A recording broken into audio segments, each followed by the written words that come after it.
मणिपुर घटना को लेकर फिरोजाबाद में कांग्रेसियों ने धरना दिया और भाजपा सरकार पर जमकर निशाना साधा। मणिपुर घटना को लेकर कांग्रेसियों ने थाना उत्तर क्षेत्र स्थित गांधी पार्क में गांधी जी की प्रतिमा के नीचे बैठकर धरना दिया।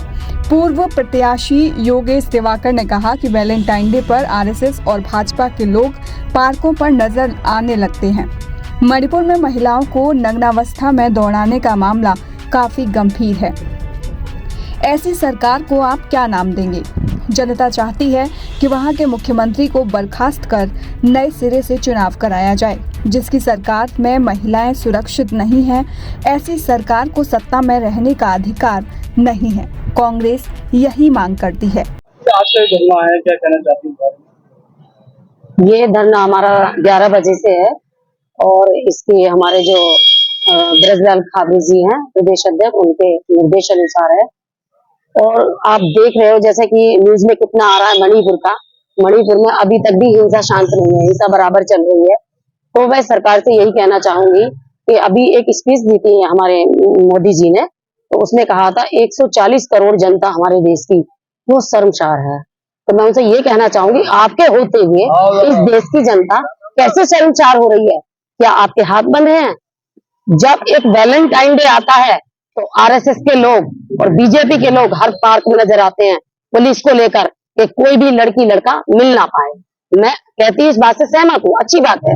लेकिन आज जो हो रहा है दंगा महिला को लेके कि जब पुलिस जाती है और पुलिस से वो गुंडे छीन लेते हैं महिलाओं को भी, और उसके बाद भी पुलिस चली जाती है, तो आप बताइए इसको क्या कहेंगे? पुलिस का पूरा, सरकार का पूरा हाथ है।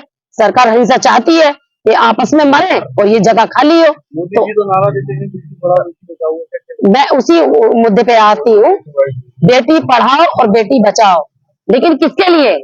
भाजपा वालों के लिए, आरएसएस वालों के लिए कि हम पढ़ाएं और वो उसका यूजमेंट करें अपनी बच्चियों का। अब हमारी बच्चियां स्कूल तो छोड़ो, घरों में भी सुरक्षित नहीं है।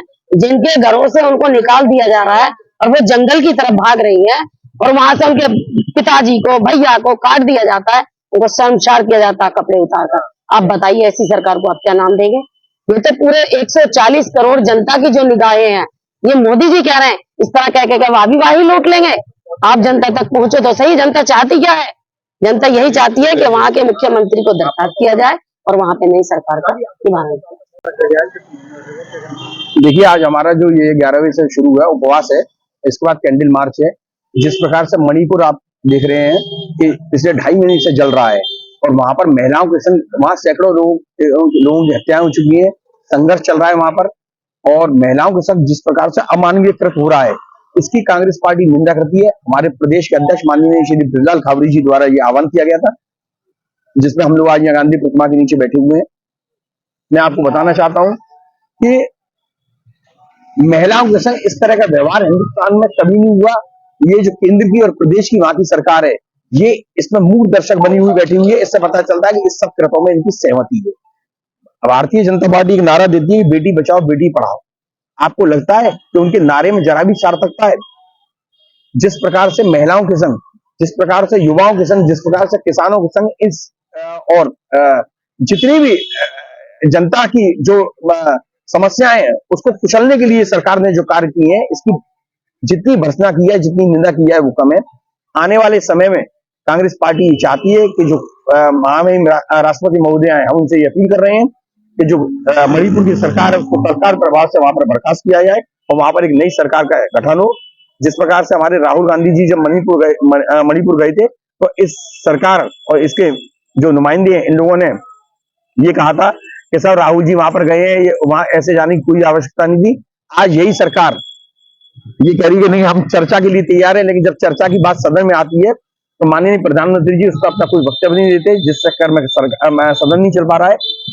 सारी जिम्मेदारी सरकार की है, चाहे केंद्र की हो चाहे प्रदेश की हो, और इसका खामियाजा ये सरकार भुगतेगी। जनता मन बना चुकी है। 2024 में कांग्रेस के नेतृत्व में, माननीय राहुल गांधी जी के नेतृत्व में इंडिया को वोट करेगी। आप देखिएगा, इंडिया को वोट करने के लिए हिंदुस्तान की जनता जो है वो तैयार है। मणिपुर में महिलाओं को नंगा करके सड़क पे घुमाना भारतीय जनता पार्टी के चरित्र को प्रमाणित करता है। सरकार तुम्हारी है, राज्यपाल तुम्हारा है, केंद्र तुम्हारा है, क्यों नहीं एक्शन हुआ? आज तो हम ये देख रहे हैं कि हिंसा 2 महीने 3 महीने से चल रही है। दर्द उन्हें फ्रांस का रहता, फ्रांस में हमारी बेइज्जती कराते हो वहां जाकर के, और यहाँ तुम जो है कुछ कार्रवाई नहीं कर रहे हो। तो हम मोदी जी से मांग करना चाहते हैं, मोदी जी अगर तनिक भी गैरत हो तुम्हारे अंदर तो तुरंत इस्तीफा दे दो। तुमसे सरकार चलने की नहीं है, तुम तो सिर्फ देश को लूटते रहे, देश को बेचते रहे, ये आपके बस की बात नहीं। भाजपा सरकार तो नारा देती है बेटी पढ़ाओ बेटी बचाओ। भाजपा जो कहती है कभी करती नहीं है। हमेशा प्रधानमंत्री ने इस बात सच को स्वीकार किया है कि जो बोलता हूं वो मेरा जुमला होता है, तो वो जुमला है।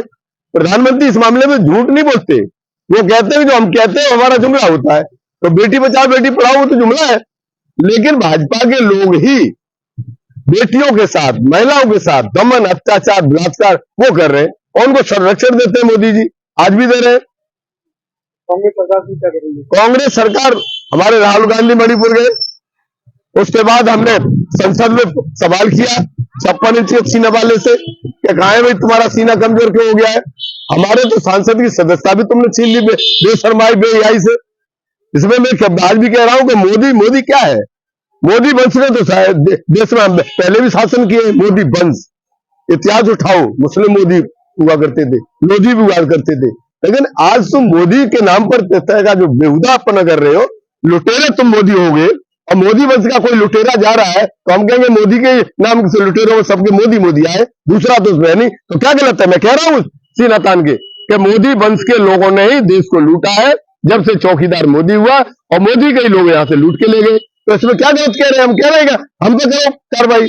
हम कह रहे हैं कि मोदी नहीं है तो बताओ तुम मोदी नहीं है, वो क्या गलत कहा था? बेशरम लोग हैं, इनका कोई ईमान नहीं है, चरित्र इनका सन 2000 से लेकर के अब तक गंदा रहा है, और वही आज इस पे चल रहे हैं। बलात्कारियों को संरक्षण देना इनका काम है। अगर कोई बलात्कारी है, जैसे राम रहीम में 1-1 महीने की पैरोल देते हो, कैसी बेटी बचाओ बेटी पढ़ाओ करते हो, और हमारा कोई जेल में हो, उसका कोई परिजन खत्म हो जाए तो उसे 1 दिन की पैरोल नहीं मिलती। ये सरकार का कंडक्ट और करेक्टर कहता है कि बलात्कारियों को 1-1 महीने की तुम पैरोल दोगे तो तुम क्या बेटी बचाओ बेटी पढ़ाओ करोगे?